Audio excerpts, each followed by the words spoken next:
जागृति दिवस स्वस्थ गुजरात हमारी शपथ। पोषण संगम।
હું અદાણી ફાઉન્ડેશનનો ફોર્ચ્યુન સુપોષણ પ્રોજેક્ટ ચાલે છે.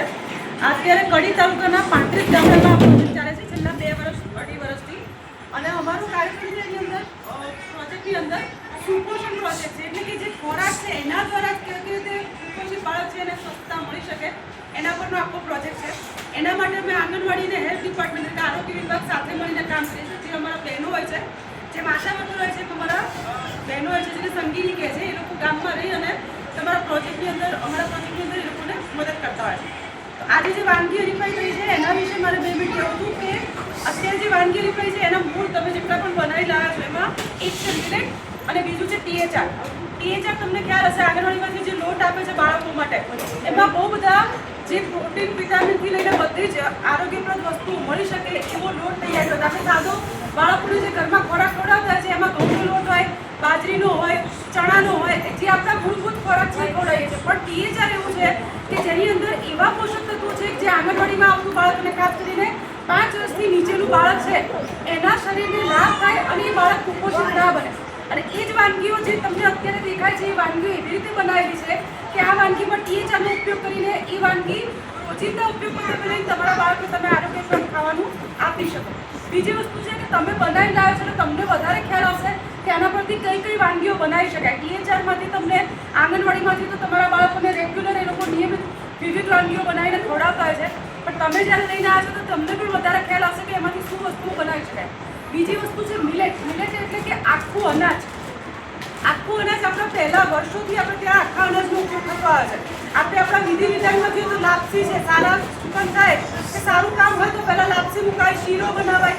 આ બધી જ વસ્તુ છે આખા અનાજમાંથી બનતી. લાડવા બને, બરાબર, કડકરું દળાવીએ એટલે લાડવો બને.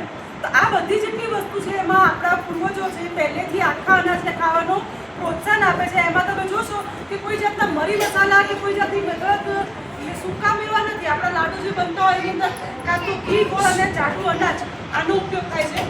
એ મિલેટ્સનો હવે ફરીથી ઉપયોગ કરીને આપણા બાળકો, કારણ કે આપણા બાળકો આપણું ભવિષ્ય છે, જો બાળક 5 વર્ષની ઉંમર સુધીનું હશે જો એનું આરોગ્ય સારું હશે તો આ જીવન એનું આરોગ્ય સારું રહેશે. જેમ આપણે ખેતી કરતા હોય છે ખ્યાલ છે કે ખેતરમાં ખાતર ત્યારે નખાય જ્યારે છોડવા નાના હોય, તેમ બાળકની 5 વર્ષની ઉંમર હોય ત્યાં સુધી જો એના ખાનપાન પર ધ્યાન આપવામાં આવે તો એના આરોગ્યને આપણે આજીવન સારું રાખી શકીએ. અને એટલા માટે જ આંગણવાડી અને ICDS ડિપાર્ટમેન્ટનો હંમેશા પ્રયત્ન રહ્યો છે કે બાળકને અહીંયાથી પ્રાથમિક શિક્ષણ મળે, બીજું કે આરોગ્યપ્રદ ખોરાક મળે. કદાચ તમારા ઘરની પરિસ્થિતિ પ્રમાણે તમે ન ખવડાવી શકતા હોય તો આ THRનો ઉપયોગ કરીને પણ તમારું બાળક છે આજીવન છે એ સરસ રીતે તંદુરસ્તી મેળવી શકે.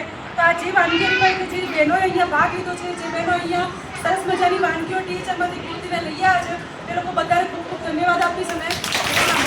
નમસ્તે બહેનો, મારું નામ કલ્ચર પિંકીબેન મહેશભાઈ, ગામ મેળાવળ, કેન્દ્ર નંબર 1 અને ફોન નંબર 58. આજે આપણે બધા ભેગા થયા છીએ. કેમ થયા છીએ ખબર છે? આપણે અત્યારે પોષણ ઉત્સવ ચાલી રહ્યો છે. પોષણ ઉત્સવ એટલે જે અનાજમાંથી પોષણ મળે છે એનાથી વાનગી બનાવવાની અને એમાં આપણે સ્પર્ધક તૈયાર કરવાના. હવે આ વાનગી બહેનો બનાવી લાવી છે, THRમાંથી બનાવેલી છે અને મિલેટમાંથી બનાવેલી. તો આજે હું તમને મિલેટ વિશે જણાવું. મિલેટ એટલે શું? કે બાપ દાદાના વખતથી ભૂલાઈ ગયેલું અનાજ, લીલું અનાજ. આપણા બાપ દાદા હતા, આપણા વડવાઓ, એ લોકો સામો, મોરૈયો, રાજગરો, રાગી એ બધું વધારે ખાતા. એ લોકો એ વધારે ખાતા. ખૂબ દિવસ મહેમાન આવે ત્યારે ઘઉંનો ઉપયોગ કરતા. અને અત્યારે આપણે વારેમાં ઘઉં જ ખાઈએ છીએ અને કોઈક દિવસ ભાગ્યે મોરૈયો, સામો કે રાગી કેવું ખાઈએ છીએ. પણ બેન સાચું કહું ને તો જે મોરૈયો, રાગી, સામો એ બધામાંથી પોષક તત્વો મળે છે ને એટલું ઘઉંમાંથી મળતું નથી.